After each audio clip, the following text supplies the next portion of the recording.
अस्सलाम वालेकुम dear viewers, क्या हाल है, कैसे हैं आप व्यूवर्स। आज हम बात करेंगे ज़मानत बाद अज़ गिरफ़्तारी के हवाले से कि ज़मानत पर्चा होता है। पर्चे होने के बाद बंदा गिरफ़्तार हो जाता है और गिरफ़्तार होने के बाद जो उसकी ज़मानत लगवाई जाती है उसको आफ्टर अरेस्ट या बाद अज़ गिरफ़्तारी ज़मानत कहते हैं। यहाँ पे लोगों के साथ मसला ये है कि उनको सही तरीके पर नॉलेज ना होने की वजह से बहुत सारे मसाइल जो हैं उसको उनको पेश आते हैं। तो सबसे पहले मैं इनकी कोशिश करूँगा कि इसमें कवर कर सकूँ कि लोगों को ज़्यादा से ज़्यादा नॉलेज दिया जा सके ताकि उनको आफ्टर अरेस्ट जो बेल है उसको समझने में और लगवाने में कुछ आसानी पेश आ सके। तो दोस्तों, इसमें ये होता है कि कुछ ऑफेंस हैं जो बेलेबल हैं, जो काबिल ज़मानत हैं, जिनकी जाते साथ ही नेक्स्ट डे आपकी बेल होनी है। अब नेक्स्ट डे से याद आया कि 24 घंटे में पेश करना होता है कोर्ट में पुलिस ने मुलज़मान को। तो ये कहीं भी कानून में नहीं लिखा हुआ कि आपने आज मुलज़म पकड़ा है तो आज आप उसे पेश नहीं करवा सकते। आप सेम डे भी पेश करवा सकते हैं, लेकिन हमारी पुलिस है कि वो नेक्स्ट डे उन्होंने एक रूटीन ही बनाई हुई है कि मुलज़म को अगले दिन ही पेश करवाना है। तो अगले दिन जब वो पेश करवाते हैं, अगर आपका कोई जुर्म बनता है, उसमें कोई लड़ाई झगड़े का मामला है जो इसमें 407, 451 जो 752 कहते हैं, तो आपकी अगले दिन बेल हो जाएगी। अगर कोई काइट फ्लाइंग का मामला है, कोई जुए का, कोई बेलेबल फेंस कोई भी है जिसकी सज़ा 6 माह से लेकर साल 2 साल की होती है, तो इसमें आपकी बेल हो जाएगी। नेक्स्ट डे आप आ सकते हैं। लेकिन उन सूरत में बाज़ दफ़ा ये भी होता है कि वो आपको गिरफ़्तारी नहीं डालते। ये भी एक हमारी पुलिस के साथ बहुत बड़ा मसला है कि वो मुलज़म को पकड़कर उसकी गिरफ़्तारी नहीं डालते।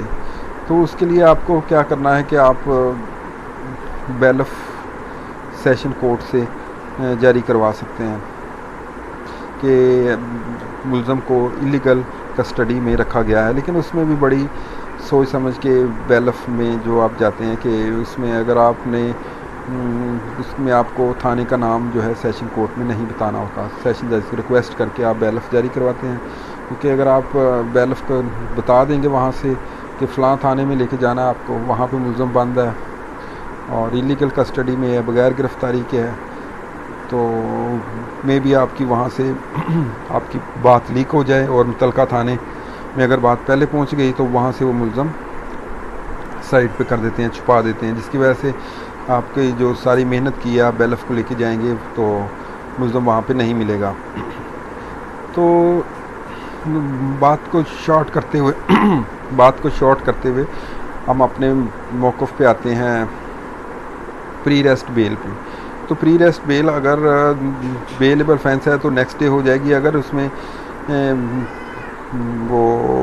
वो बेलेबल नहीं है, नॉन बेलेबल ऑफेंस है, तो फिर उसके लिए आपको वेट करना पड़ेगा। नॉन बेलेबल ऑफेंस में पुलिस रिमांड के लिए एप्लीकेशन लिखकर कोर्ट से मुतालबा करती है, और अगर कोर्ट में कुछ से रिकवरी करवानी है, कोई पैसों का मामला है, अगर किसी ने किसी को मारा है तो फिर वो कोर्ट से रिक्वेस्ट करते हैं कि हमने इनसे पिस्टल बरामद करवाना है, हमने इनसे अभी ये तफ्तीश बाकी है, ये तफ्तीश बाकी है, तो कोर्ट उसमें रिमांड भी देती रहती है। वो ऑफेंस के हिसाब से होता है। अगर पुलिस कोई इसमें प्रोग्रेस दिखाती है तो फिर 3 दिन के बाद ये बरामद कर लिया है और बाकी ये रह गया है, तो कोर्ट उसको मज़ीद भी आगे रिमांड देती रहती है।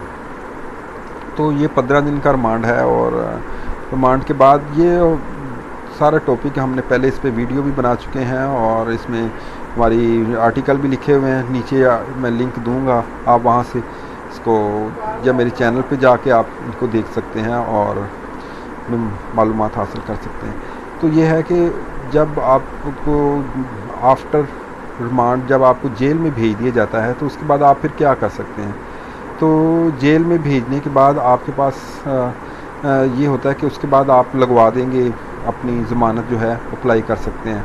अप्लाई तो आपको रिमांड के दरमियान भी आप अप्लाई कर सकते हैं, लेकिन उसमें होने के चांसेस नहीं होते। तो जब आप जुडिशल होने के फ़ौरन बाद आप बेल अप्लाई कर देंगे तो उसमें बेल अप्लाई करने से पहले आपने चीज़ को गौर रखना है कि कुछ हीनियस ऑफेंस हैं, जैसे कत्ल हो गया, 9C, इस तरह के मामलात होते हैं जिसमें आपने पहले से देखना होता है कि आया बेल लगवाने से क्या मेरी बेल हो जाएगी, क्योंकि आपके पास एक ही चांस होता है।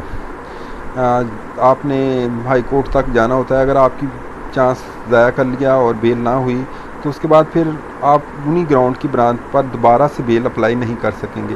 उसके लिए फिर आपको नए ग्राउंड ढूंढने पड़ेंगे। अगर आपने नए ग्राउंड को मिलते हैं तो फिर आप अप्लाई, तो नए ग्राउंड ढूंढने आसान नहीं होते कि सेम ग्राउंड के ऊपर आप नहीं जा सकते।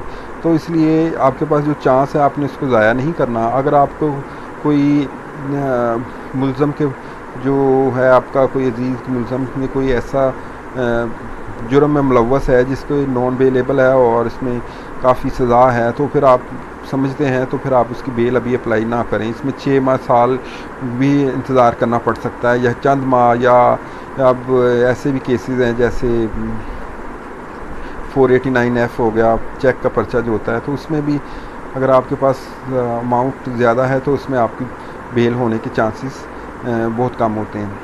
तो टाइम गुजरने के साथ साथ सब कुछ बेहतर हो जाता है। तो इन चीज़ों को मद्देनज़र रखते हुए आपने बेल को अप्लाई करना है, और बेल अप्लाई करने के बाद उसमें उम्मीद होती है कि अगर आपने पुलिस की आपकी फेवर में जाती है तो पुलिस का जो मौक़िफ़ होता है जो वो लिख कर देते हैं वो भी एक मायने रखता है, क्योंकि पुलिस देखती है कि पुलिस आया इसको बेगुनाह करती है या कि गुनाहगार करती है, और आपके पास से बरामदगी क्या हो रही है, और उसके अलावा आपके ख़िलाफ़ क्या क्या सबूत मिले हैं, और ये सारी चीज़ें जो हैं बहुत मैटर करती है। और अगर उसमें मेडिकल होता है तो फिर मेडिकल में देखा जाता है कि क्या क्या ज़रबें लगी हैं और आपका रोल क्या था उसमें।